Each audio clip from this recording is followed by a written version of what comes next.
Hello student, a very good morning to all of you and welcome to science concept. कैसे हैं आप लोग? I think सभी कोई पढ़ाई कर रहे होंगे। और चलिए हम लोग रिप्रोडक्शन चैप्टर पढ़ रहे हैं क्लास 10th का। ठीक है, तो फटाफट कॉपी कलम निकालते हैं और पढ़ना कंटिन्यू करते हैं। टोटल 12 लेक्चर हो चुके हैं। Total number of lecture have been delivered 12। ठीक है, यानी 12 लेक्चर हो चुका है। आज हम लोग कंटिन्यू करेंगे और हम लोग पिछले क्लास में मेल रिप्रोडक्टिव सिस्टम देखे हैं। ठीक है, तो मेल रिप्रोडक्टिव सिस्टम में हम लोग बहुत सारा चीज देखे। जैसे मेल रिप्रोडक्टिव सिस्टम में कौन कौन स्ट्रक्चर आता है, तो टेस्टिस आता है ना, इफी डायडमिस आता है, और क्या था बताओ मुझे, भास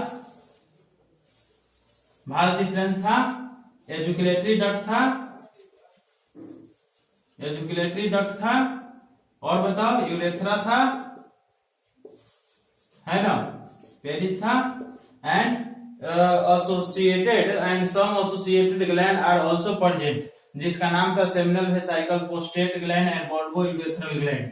ये सब चीज था जो पिछले क्लास में हम लोग पढ़ चुके हैं। ठीक है, इसमें देखे थे प्राइमरी सेक्स ऑर्गन टेस्टिस होता है मेल में, फीमेल में ओवरी होता है, जबकि सेकेंडरी सेक्स ऑर्गन में टेस्टिस के अलावा जितना स्ट्रक्चर लिखे थे वो सब था।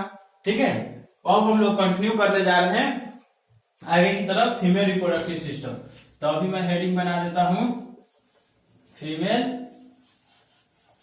Reproductive system. देखिए, ये क्लास 10th में भी पढ़ना है और 12th में भी पढ़ना है, तो मैं पूरा डिटेल में पढ़ा दूंगा ताकि आपके 12th में भी एक काम आ जाए। सेम टू सेम है, कोई डिफरेंस नहीं है। ठीक है, तो चलिए मेल रिप्रोडक्टिव सिस्टम का मैं पहले स्ट्रक्चर बनाऊंगा, फिर उसमें कौन कौन स्ट्रक्चर है उसका नाम लिखूंगा, लेबलिंग करूंगा और फिर उसे समझाऊंगा, फिर दिखवा दूंगा। So simple. तो चलिए आप नोट्स बना करके अभी पढ़ेंगे मेरे साथ। आप समझो कि आपका लाइव क्लास हो रहा है। ठीक है देखिए स्ट्रक्चर बना रहे हैं, इस पर आप फोकस करेंगे।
फीमेल रिप्रोडक्टिव सिस्टम का ये स्ट्रक्चर है।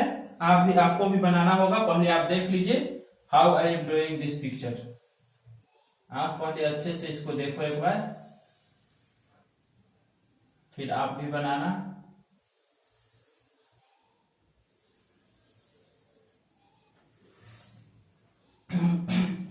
चलिए, ये फीमेल रिप्रोडक्टिव सिस्टम का मैंने स्ट्रक्चर बना दिया। अब मैं यहाँ लेबलिंग करने वाला हूं। आप ध्यान से इसको समझे और सीखे। मेरा मकसद है आपको सिखा देना। देखिए, ये फीमेल रिप्रोडक्टिव सिस्टम है। ठीक है, फीमेल रिप्रोडक्टिव सिस्टम है। अब मैं इसका लेबलिंग करूंगा। ये जो आप देख रहे हो इसका नाम होता है ओवरी, जो कि फीमेल में प्राइमरी सेक्स ऑर्गन है जो ओवम बनाने का काम करता है। डन। और ये वाला जो स्ट्रक्चर है, this structure is called fallopian tube. Fallopian tube is further divided into 3 region. सबसे आगे वाला जो इंटीरियर रीजन है, ये आगे वाला है, बीच वाला है, इन रीजन है फ्लोपियन ट्यूब का। तो सबसे आगे वाला जो रीजन है इसका नाम होता है इनफंडिबुलम। ये सब 10th में तो नहीं मिलेगा वर्ड, लेकिन 12th में मिलेगा। ठीक है, ये बीच वाला जो स्ट्रक्चर है इसका नाम है अम्पुला, और सबसे लास्ट वाला स्ट्रक्चर है इसका नाम है इस्थमस। ठीक है, और ये तीनों को मिला करके एक साथ हम लोग बोलते हैं फैलोपियन ट्यूब, या फिर इसको क्या बोलते हैं, ओविडक्ट। इसके बारे में जानकारी क्या रखना है, कि ये 10 से 12 सेंटीमीटर होता है। कितना होता है इसका लेंथ? 10 to 12 centimetre. देखो फर्टिलाइजेशन जो होता है ना फैलोपियन ट्यूब में होता है। 10th के लेवल पर आपको बोल दिया जाएगा कि कुछ क्वेश्चन पूछा जाएगा वेयर फर्टिलाइजेशन टेक प्लेस, तो आप बोलेंगे inside the fallopian tube. But आप जैसे ही 12th में जाएंगे तो पूछा जाएगा in which part of fallopian tube fertilization occur. Fallopian tube के किस पार्ट में फर्टिलाइजेशन होता है, तो आप आंसर देंगे अम्पूला। ठीक है, देखो अम्पूला सबसे नैरोअर रीजन होता है। यहाँ मैं फिगर में पता चले नहीं चले डज नॉट मैटर, मैं थ्योरी में बोल रहा हूं कि जो अम्पूला है ना, देखो यहाँ पर क्या होता है कि यहाँ से ये ओवरी है, ओवम रिलीज किया, एक फिमरिया होता है, ऐसा ऐसा स्ट्रक्चर, फिंगर लाइक स्ट्रक्चर जो इसको कैच करके इसमें बहुत सारा सिलियरी मसल होता है। ठीक है, सिलिया होता है जो ओवम के मूवमेंट करा करके उसको आगे तक भेजता है। और यहाँ पर क्या होता है ना, थोड़ा सा गड्ढा टाइप का होता है, इसलिए ओवम आता है और इसी में फंस जाता है। ठीक है, इसमें फंस गया, अब इससे आगे नहीं जा पाता है। उसके बाद ड्यूरिंग सेक्सुअल इंटरकोर्स या मेटिंग, सेक्सुअल इंटरकोर्स या मेटिंग के टाइम स्पर्म इसमें आया, स्पर्म इंटर किया और यहाँ पर आके फ्यूज कर देता है। तो पूछा जाएगा कि फर्टिलाइजेशन कहाँ पर हो रहा है, तो आप बोलिएगा अम्पूला ऑफ द ओविडक्ट। सिंपल है। अब सुनिए, ये वाला जो आप स्ट्रक्चर देख रहे हैं इसका नाम है यूट्रस। कोई दिक्कत? कोई दिक्कत नहीं। सेम स्ट्रक्चर इधर भी है। ठीक है, मतलब कि 2 ओवरी होता है फीमेल में। ठीक है, 2 फैलोपियन ट्यूब होता है, एक यूट्रस होता है ना। ये जो स्ट्रक्चर आप नेक लाइक स्ट्रक्चर देख रहे हैं, पता है इसका नाम क्या है? इसका नाम है सर्विक्स, है ना। ए वेजिनल ओपनिंग है, वेजाइना का ओपनिंग है, तो मैं लिख देता हूं वेजिनल ओपनिंग। सिंपल है। ये क्या है, इसको पता है क्या बोलते हैं? इसको वेजाइना बोलते हैं। वेजाइना ये है। ठीक है, इसी को बर्थ कैनाल भी बोलते हैं, क्योंकि बाबू का यानी बेबी का जन्म होता है इसी रास्ते से, इसलिए इसको बर्थ कैनाल भी बोलते हैं। कितना सिंपल है। अब सुनिए, थोड़ा सा और मुझे बताने दीजिए। देखिए ये जो यूट्रस का वाल है, इस यूट्रस के वाल में आप 3 अलग अलग लेयर देख रहे हैं। सबसे बाहर वाले लेयर को हम लोग बोलते हैं पेरीमेटेरियम। ठीक है, जिसका काम है प्रोटेक्शन देना इनर मसल को। ठीक है, ये बीच वाला जो है ना, इसका नाम है मायोमेटेरियम। ठीक है, और सबसे अंदर वाला जो मसल है ना, इसका काम है इंडोमेटेरियम। इसका नाम है इंडोमेटेरियम और सबका अलग अलग काम है। जब अलग अलग नाम है तो अलग अलग काम भी होगा। So simple. सर्विक्स। ठीक है, तो ये 3 लेयर ऑफ यूट्रस है, 3 लेयर ऑफ यूट्रस। ठीक है, अब हम यहाँ पर मेंशन करेंगे, लिखेंगे कि female reproductive system contain following structure. चलिए सबसे पहले देखते हैं कि फीमेल रिप्रोडक्टिव सिस्टम में कौन कौन स्ट्रक्चर है, फिर उसके बारे में डिटेल एक्सप्लेनेशन देंगे और फिर लिख भी देंगे। So sweet. चलिए आप फोकस करें समझने पर, काफी सिंपल तरीका से मैं समझाने वाला हूं। मैं बोल रहा हूं ये फीमेल रिप्रोडक्टिव सिस्टम का स्ट्रक्चर है, कैसे बनाया। सो सिंपल, आपको भी बनाना है, ये एग्जाम में आता है। ठीक है, 12th के एग्जाम में भी आता है, 10th के एग्जाम में भी आता है। कहेगा इसको लेवलिंग कीजिए और एक्सप्लेन कीजिए, तो इस तरह से आपको बनाना है। और फीमेल रिप्रोडक्टिव सिस्टम में कौन कौन स्ट्रक्चर है उस पर हम लोग चल के बात कर लेते हैं। तो यहाँ मैं लिख देता हूं, देखो फीमेल के O+ से भी रिप्रेजेंट करते हैं, थोड़ा जगह कम है इसलिए ऐसे लिख दिया। Female reproductive system contains following organs. Female reproductive system में कौन कौन ऑर्गन होता है उस पर बात करते हैं। सबसे पहला ऑर्गन का नाम बोलो। सबसे पहला इधर से चलेंगे, ओवरी। ठीक है, सिंपल। सेकेंड का नाम बोलिए आप। ओवरी के बाद फैलोपियन ट्यूब। नेक्स्ट यूट्रस, है ना। यूट्रस के बाद बोलिए, दिखाई दे रहा है सबको? मैं चेक कर देता हूं। गुड, सबको दिखाई दे रहा है। यूट्रस के बाद बोलिए, इसका क्या नाम है? सर्विक्स। ठीक है, सर्विक्स के बाद क्या है? वेजाइना। ठीक है। तो फीमेल रिप्रोडक्टिव सिस्टम में ये सब स्ट्रक्चर होता है, आपको दिमाग में रखना है सीक्वेंस। इस फीमेल रिप्रोडक्टिव सिस्टम के अलावा मेल में भी, जैसे मेल रिप्रोडक्टिव सिस्टम के अलावा कुछ एसेसरी ग्लैंड था जो रिप्रोडक्शन को कोऑपरेट कर रहा था, हेल्प कर रहा था रिप्रोडक्शन में। In the same way female में भी यहाँ पर कुछ ग्लैंड होता है यहाँ पर, ठीक है, जिसको हम लोग बार्थोलिन ग्लैंड बोलते हैं, ठीक है। तो वो ना बार्थोलिन ग्लैंड क्या होता है, सेक्रेट करता है म्यूकस, विस्कस लिक्विड होता है, ऑयली सब्सटेंस लिक्विड होता है, जो during sexual intercourse that release mucus which cooperate the sex for long period of time, है ना। और भी बहुत सारा एसिडिक मीडियम को न्यूट्रलाइज करता है, माइक्रोब्स को मारने का काम करता है, सेक्सुअल ड्यूरेशन को बढ़ाया जा सके, फ्रिक्शन को मिनिमाइज किया जा सके, मतलब ये एडेप्टेशन है to cooperate the sex for long time. तो ये सब करता है, उसको भी बात करेंगे। तो चलिए अब अच्छे से इसको हम लोग समझते हैं, फोकस कीजिए, अब कंसंट्रेट कीजिए समझने पर। चलिए सबसे पहले ओवरी के बारे में पूरा कहानी बताते हैं, फिर मैं लिख दूंगा, आप टेंशन मत लो। सुनो, ओवरी जो होता है प्राइमरी सेक्स ऑर्गन होता है, क्योंकि ये oogenesis करता है। oogenesis का मतलब होता है the formation of ovum organ, oogenesis, ठीक है, सिंपल है। अब सुनिए, ओवरी फीमेल में दो होता है जिसको वन पेयर बोलते हैं, ठीक है। ओवरी भी लगभग ओवल इन शेप है। अगर देखो क्या है ना, दो ओवरी है और दोनों, एक ओवरी एक महीना में एक ओवम रिलीज करता है, ठीक है।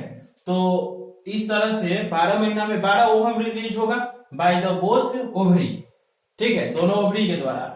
अब देखो, एक ओवरी एक महीना में एक रिलीज कर रहा है, तो मान लो जनवरी में रिलीज कर रहा है इधर वाला ओवरी एक ओवम, तो फरवरी में ए रिलीज करेगा, तो मार्च में ए रिलीज करेगा, फिर अप्रैल में इधर वाला रिलीज करेगा।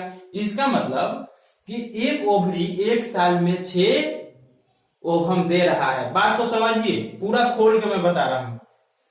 एक ओवरी एक साल में 6 दे रहा है, और फिर दूसरा वाला एक साल में 6 दे रहा है, तो एक साल में 12 ओवम हो गया, ठीक है।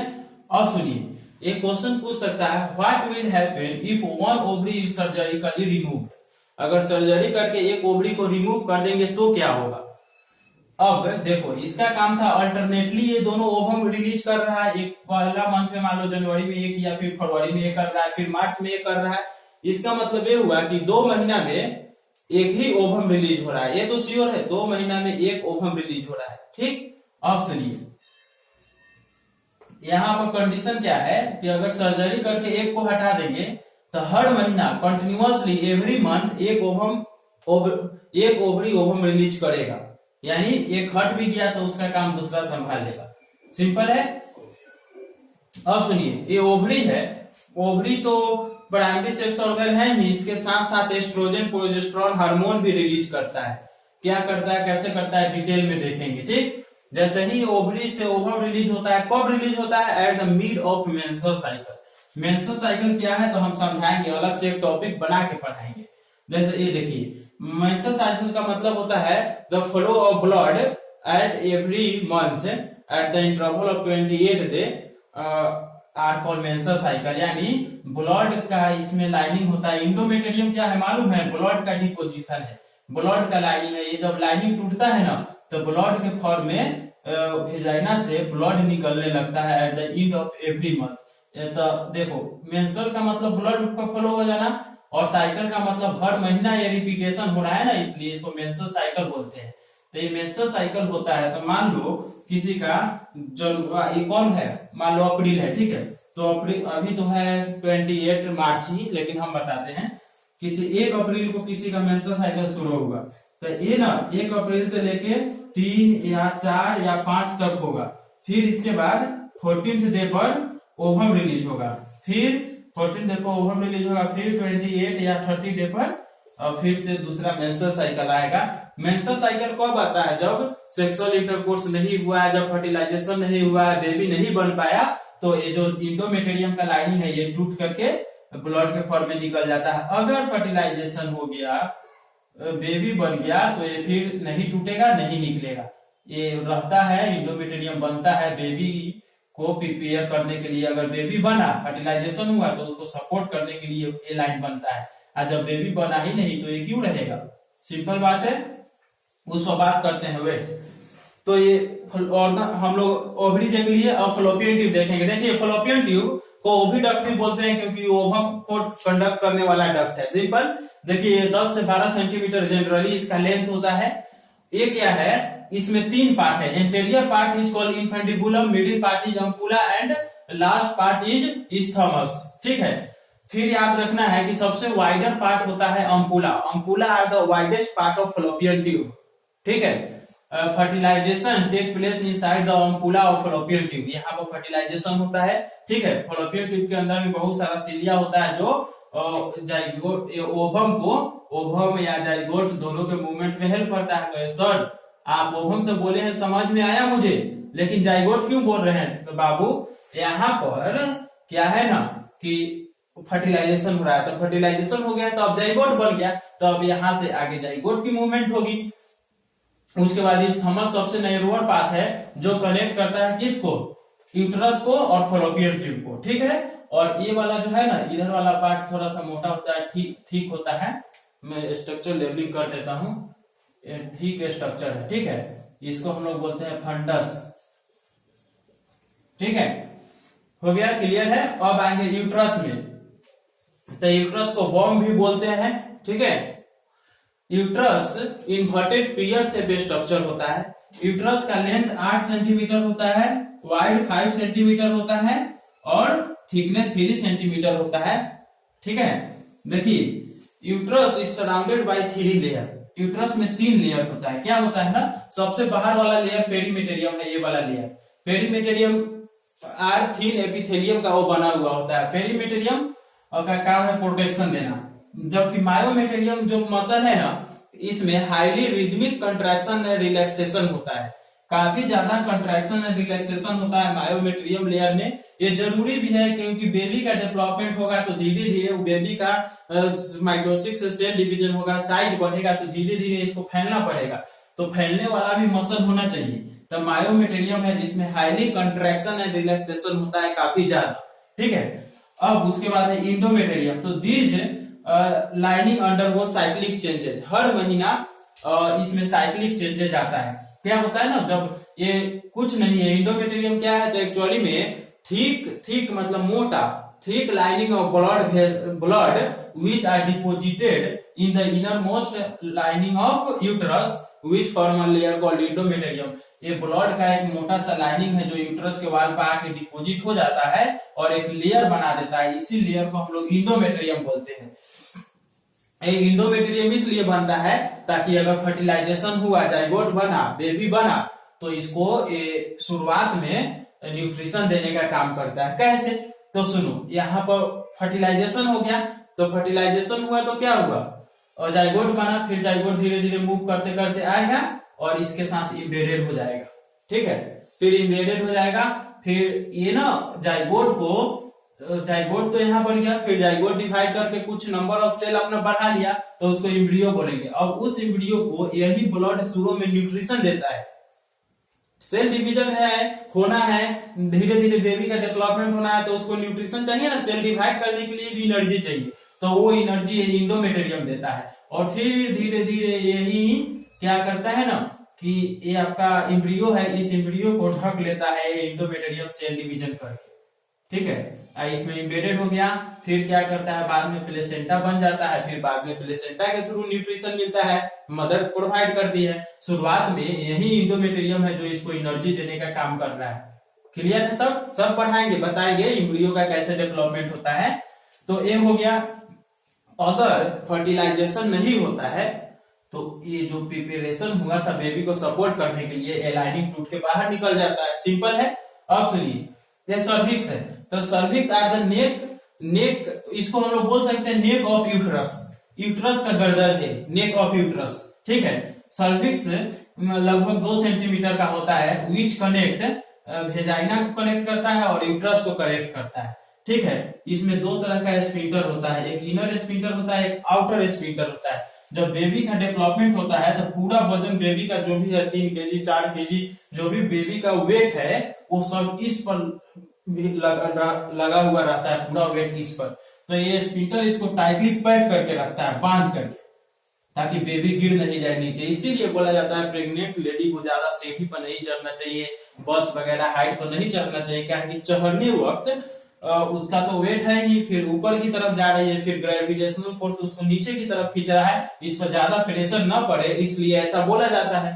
ठीक है, तो ये काम करता है इसको होल्ड करके रखने का। ठीक, बाद में बात करेंगे उस पर। उसके बाद होता है वेजाइना। वेजाइना लगभग नॉर्मल कंडीशन में 7 से 8 सेंटीमीटर होता है। In normal condition, the length of vagina are 7 to 8 centimeter, but during excitation, sexual intercourse, their length also increase, इसका लेंथ भी बढ़ता है। ठीक है, देखो अंदर का जो सरफेस है ना, थोड़ा सा हम रफ बनाए हैं। रफ मतलब टेढ़ा मेढ़ा, ऐसा इसलिए बनाए हैं क्योंकि अंदर का सरफेस रफ होता है, इसलिए ऐसा बनाए हैं। ठीक है, रफ होने का कारण भी है क्योंकि देखो ये सीधा लाइन कर दिए तो इसका सरफेस एरिया कम है, लेकिन सरफेस एरिया बढ़ाना है तो अब हम बढ़ा दिए, टेढ़ा मेढ़ा करके सरफेस एरिया बढ़ गया। देखो इसका सरफेस एरिया कम है, लेकिन इतना ही एरिया में ऐसे कर दिए तो सरफेस एरिया बढ़ गया। मान लो एक धागा है, इसको खींचो पूरा यहाँ तक आ जाएगा। इन द सेम अब इसको रफ रहना जरूरी इसलिए भी है कि जब बेबी का जन्म होगा, बात को समझिए, तो इसको फैलना पड़ेगा। तो फैलना पड़ेगा तो फैलने के लिए रहेगा तब ना फैलेगा। तो यही मसल है जो टेढ़ा मेढ़ा है, यही फैलेगा।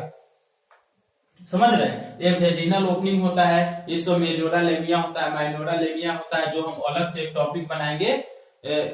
एक्सटर्नल जेनाइटेलिया ऑफ फीमेल, जो ऊपर से दिखता है, ये सब तो अंदर का पार्ट हो गया। ऊपर से जो पार्ट दिखता है उसको हम लोग बोलते हैं external genitalia of the female, जो हम लोग पढ़ेंगे। इसको बर्थ कैनाल भी बोलते हैं क्योंकि बेबी का जन्म इसी रास्ते से होता है। सिंपल है। तो अब मैं लिखवा देता हूं, मैं लिख करके फिर समझा देता हूं। ठीक है, मे भी एक लेक्चर मान लो इसको मैं लेक्चर नंबर 13 लिखूंगा, तो जो अगला आएगा वो 14 मैं कर दूंगा ताकि आपको कंफ्यूजन नहीं हो। ठीक है, तो इसमें यही था। और कुछ पूछना है तो कमेंट करके बोलो, मैं बता दूंगा। क्वेश्चन क्या आता है इस पर बात करते हैं। क्वेश्चन आता है कि फर्टिलाइजेशन कहाँ होता है।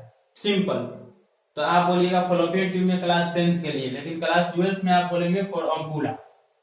ठीक है, अब यूट्रस में कंप्लीट डेवलपमेंट ऑफ बेबी होता है। बेबी का डेवलपमेंट होने में 9 महीने लगभग लगता है।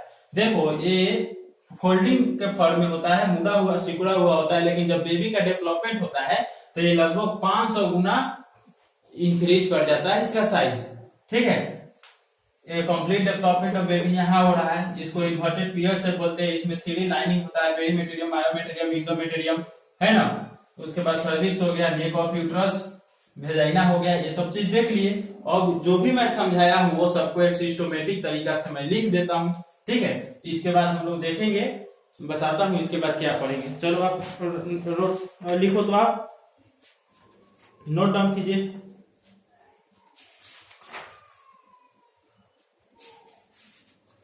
इसके बाद हम लोग पढ़ेंगे मेंस्ट्रुअल साइकिल। ठीक है, तो चलिए इसको नोट डाउन कीजिए, मैं देखता हूँ, टाइम होगा तो लिखवा दूंगा। चलो, तो काफी टाइम हो गया है, इससे ज्यादा लेक्चर मैं नहीं बना सकता हूँ क्योंकि फोन से रिकॉर्ड होता है। ठीक है, तो आपको कोई इश्यू नहीं होना चाहिए। और इसका थ्योरी पार्ट मैं नेक्स्ट लेक्चर में कर देता हूँ अपलोड। ठीक है, कोई दिक्कत नहीं, आप इसको लिखो। चलो, थैंक यू। आप इसको अच्छा से पढ़ सकते हैं, काफी सिस्टमेटिक तरीका से पढ़ाया हूँ, वो भी नोट्स में लिख देता हूँ।